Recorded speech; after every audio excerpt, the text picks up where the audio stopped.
In the heart of Sweden, nestled within the enchanting streets of Stockholm, lies a mystery that's sweeter than any dessert, a pastry so delicious it's said to have a dark secret.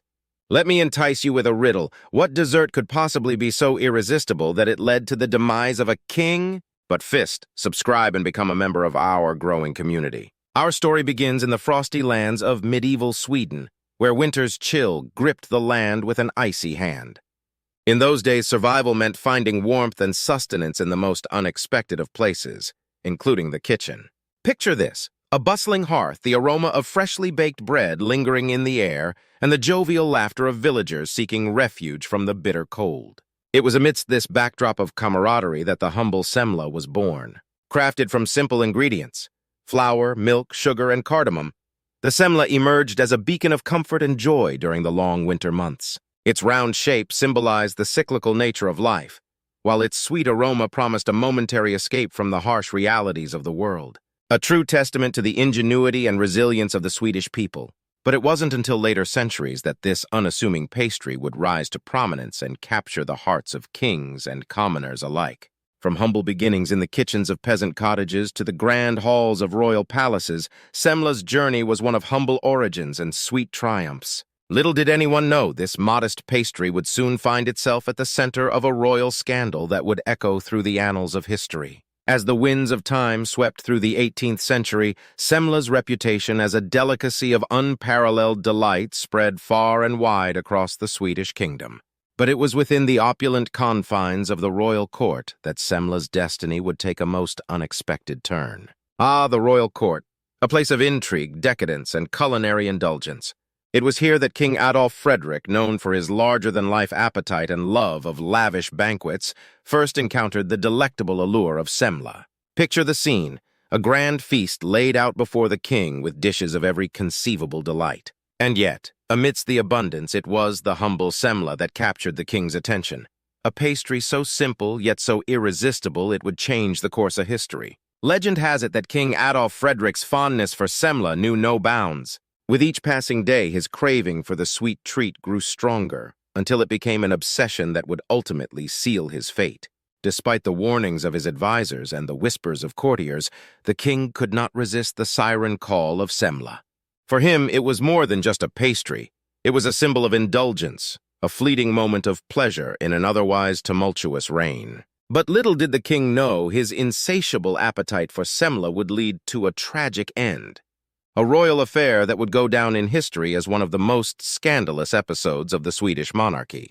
As the days grew colder and the nights grew longer in the winter of 1771, the Swedish court buzzed with anticipation for the annual tradition of indulgence known as Fettisdagen, or Fat Tuesday. Little did they know, this year's celebration would be marred by tragedy, a tragedy that would forever be associated with the beloved Semla. In the grand halls of the royal palace, preparations were underway for a feast unlike any other. The tables groaned under the weight of decadent dishes, but it was the presence of Semla, sweet, seductive, and oh so irresistible, that cast a shadow over the festivities. Despite the warnings of his advisors and the protests of his own body, King Adolf Frederick could not resist the allure of Semla. With reckless abandon, he devoured pastry after pastry, heedless of the consequences that awaited him. And then, in a cruel twist of fate, tragedy struck. The king's excessive consumption of Semla triggered a fatal bout of indigestion, leading to his untimely demise. The courtiers watched in horror as their beloved monarch succumbed to the very pastry that had once brought him so much joy. And just like that, in a swirl of powdered sugar and almond paste, the reign of King Adolf Frederick came to a tragic end. But amidst the sorrow and disbelief, one question lingered in the minds of the courtiers and commoners alike. Could it be that a simple pastry had truly brought down a king? Or was there more to this tragic tale than meets the eye? In the wake of King Adolf Frederick's tragic demise, the kingdom mourned the loss of their beloved monarch.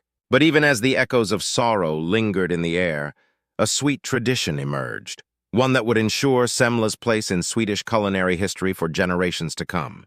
Fast forward to the present day, and Semla remains a cherished symbol of indulgence and celebration in Sweden. Each year on Fat Tuesday, people across the kingdom gather to partake in the time-honored tradition of enjoying Semla in abundance.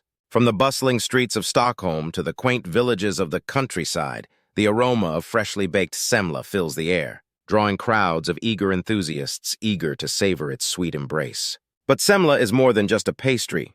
It's a symbol of resilience, of perseverance in the face of adversity. Despite its dark history, this humble treat has endured the test of time, evolving and adapting with each passing generation. Today, semla comes in many forms, from traditional buns filled with almond paste and whipped cream, to innovative twists that push the boundaries of culinary creativity. But no matter the variation, one thing remains constant: the sheer delight it brings to those who indulge in its sweet embrace. And so we bid adieu to our tantalizing tale. As we celebrate the legacy of semla, let us not forget the lessons it teaches us. That even in the darkest of times, there is sweetness to be found, if only we dare to seek it. Until next time, food adventurers, stay curious, stay hungry, and never underestimate the power of a pastry. Thank you for joining us on this savory journey through history. Don't forget to like, subscribe, and share the sweetness with your fellow food enthusiasts.